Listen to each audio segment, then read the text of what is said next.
अगर हम झूठ किसी के अच्छे के लिए बोलते हैं तो वह झूठ अच्छा होता है और ऐसा झूठ बोलने से दूसरों का कल्याण ही होता है।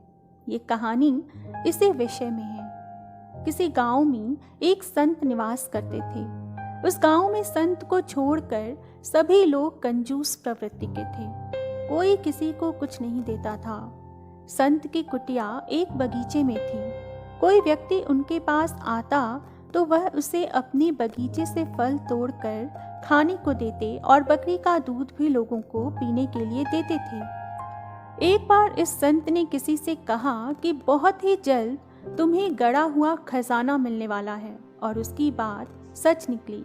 फिर कुछ समय के बाद संत ने किसी से कहा कि तुम्हारे घर की छत आज रात को गिरने वाली है। उस व्यक्ति ने संत की बात मान ली और घर से बाहर रहने लगा। एक बार फिर से संत की बात सच हुई और उस व्यक्ति की छत वास्तव में अगले ही दिन गिर गई। अब यह हुआ कि पूरे गांव में सभी के अंदर एक धारणा बन गई थी कि संत की कही बात कभी गलत हो ही नहीं सकती। उसी गांव में एक अनाथ आश्रम भी था जिसमें कुछ दिनों से बिल्कुल भी दान नहीं आ रहा था। वहां के बच्चे भोजन और वस्त्र के लिए तरस रहे थे। ऐसी स्थिति में उस अनाथ आश्रम के अध्यक्ष इस संत के पास पहुंचे और उनसे विनती की और कहा, हे संत महात्मन, आपने आज तक जो भी कहा है वह सत्य ही हुआ है। मैं आपसे एक झूठ बोलने की प्रार्थना करता हूँ। आप बस इतना कह दें कि 3 दिन बाद प्रलय होने वाला है। संत ने कहा, मेरे बोलने से कुछ नहीं होने वाला, झूठ तो आखिर झूठ ही रहेगा।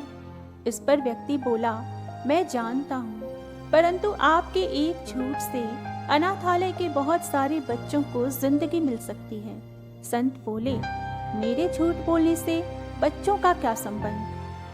संत ने आगे कहा कि पर अगर तुम्हें लगता है कि मेरे झूठ बोलने से बच्चों को भोजन मिल सकता है तो मुझे सहर्ष स्वीकार है। दूसरे दिन संत ने किसी से कहा कि 3 दिनों में प्रलय होने वाला है, और ये बात आग की तरह पूरे गांव में फैल गई। सभी जानते थे कि संत की बात हमेशा सच होती है। किसी ने कहा कि प्रलय के समय जल और थल मिल जाते हैं। ऐसा जानकर सभी मंदिर के प्रांगण में एकत्र होकर प्रार्थना करने लगे। एक दिन पहले ही अनाथ आश्रम का अध्यक्ष मंदिर के पुजारी से मिलकर सारी बात बता चुका था। मंदिर के पुजारी ने घोषणा की कि सबको अगर समाप्त ही होना है तो क्यों न दान पुण्य करके ही मरे। यह सुनकर सभी लोग अपने घर की ओर दौड़े।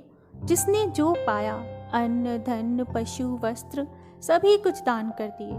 अनाथ आश्रम में भी दान दिया। फिर तीसरा दिन आया और चला भी गया। कोई प्रलय जैसी चीज नहीं घटी, परंतु दान पुण्य से ग्राम वासियों को अद्भुत आनंद मिला, तृप्ति मिली, जिसका स्वाद उन्होंने पूरे जीवन में कभी नहीं चखा था।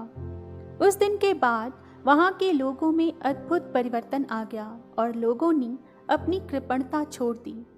परहित चिंतन में छिपे स्वाद को वे चख चुके थे।